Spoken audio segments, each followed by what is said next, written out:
Our next destination runs for a few miles along the Pacific Crest Trail through fields of wildflowers and lands where a famous bandito supposedly hid in the mid-1850s. But as we'll see, this hike has so much more than even that.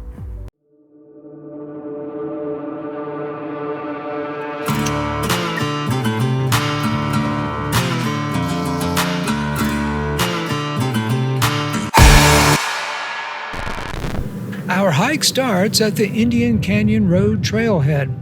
Directions for it and where to leave your second shuttle vehicle are in the description. Walk down to Soledad Canyon Road, cross it, turn right, and walk for about 50 feet to the Pacific Crest Trail sign where we drop down off the road. In a few minutes, we come to the Santa Clara River, which is usually flowing, but not by much. We cross it not once, but twice. On the other side, we quickly reach a set of railroad tracks, which we cross. Now keep in mind, both freight and Metrolink trains blast through here as fast as 70 miles an hour, so be careful.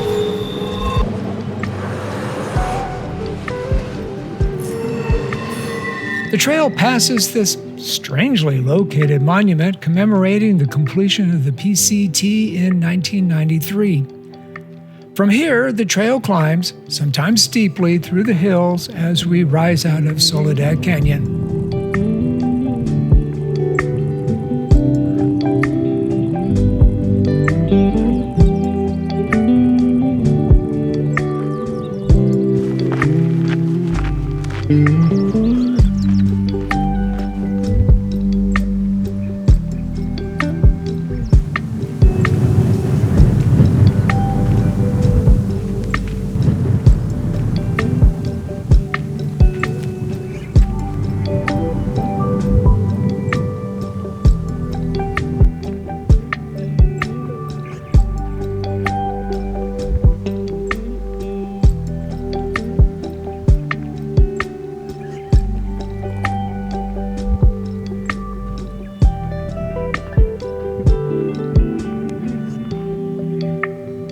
Along the way, you're bound to notice these colorful rocks behind me.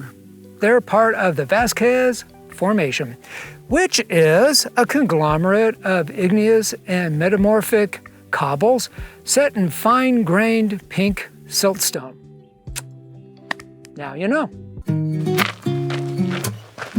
Eventually, we reach the top of the climb, cross a power line maintenance road, and start down for a short respite before a brief up and down into Bobcat Canyon.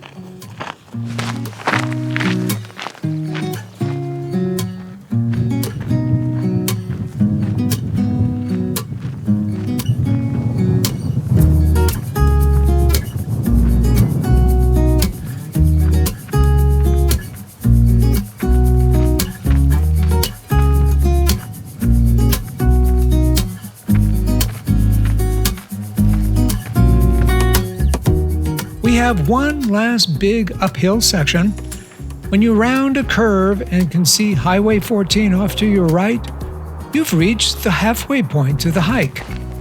The rest is relatively easy walking, though in places a little steep as you drop into Escondido Canyon.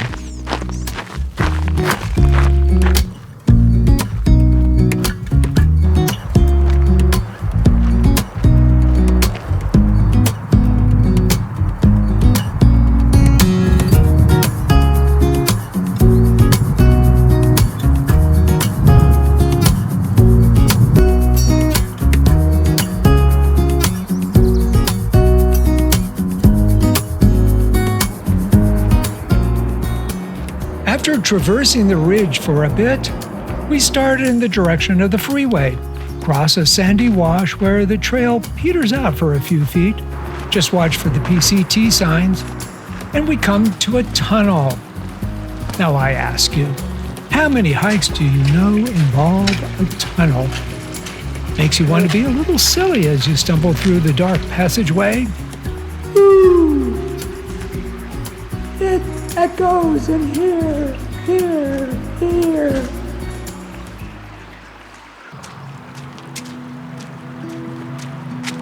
we emerge into an amazing different world with a flowing creek and eye-candy sandstone and conglomerate rock formations. We are now in the Vasquez Rocks Natural Area, and once a hideout for a famous bandito. So, let's understand something here.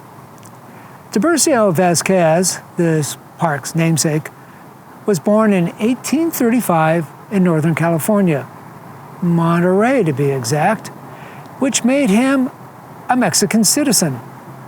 That's important because some of Vasquez's notoriety came from what he considered to be protests over discrimination by Norte Americanos who came to California in 1848 when it became part of the United States.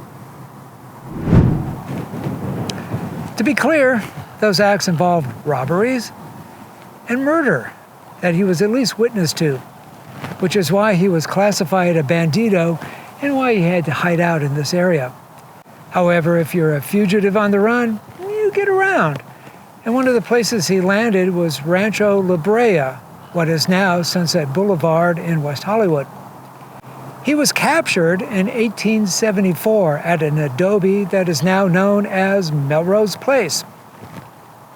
Now, much like today, someone of his infamy attracts reporters who want to interview him, and he told them he wanted to return California to Mexican rule and that he didn't kill anybody. A jury thought differently and convicted him of murder. He was hanged in March 1875. Back in the canyon, the path meanders from one side of the creek to the other.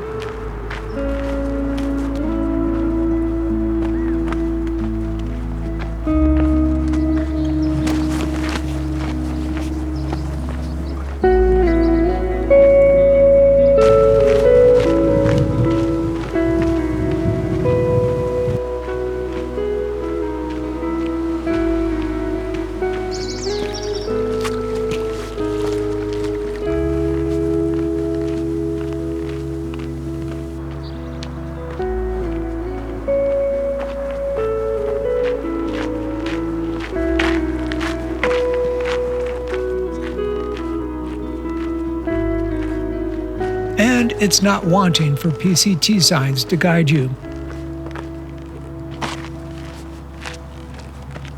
Eventually, the route climbs a bit and then hits a junction where we head up a short but steep path to a plateau of sorts, where we can now view the famous Vasquez Rocks as seen in hundreds of television shows and movies. Another junction where a road splits to the left down to the rocks. We head straight on a gentle downhill run. And here it gets a little confusing. Watch for this picnic table sign and head toward it. Just past the table is a PCT sign, and then another. The trail heads towards the rocks and climbs alongside them for a few minutes before cresting. Now, the PCT veers to the right, but we want to head down left to the parking lot, where you might have left your car. Now, if you parked on Agua Dulce Road, continue on the park's dirt road to the front gate.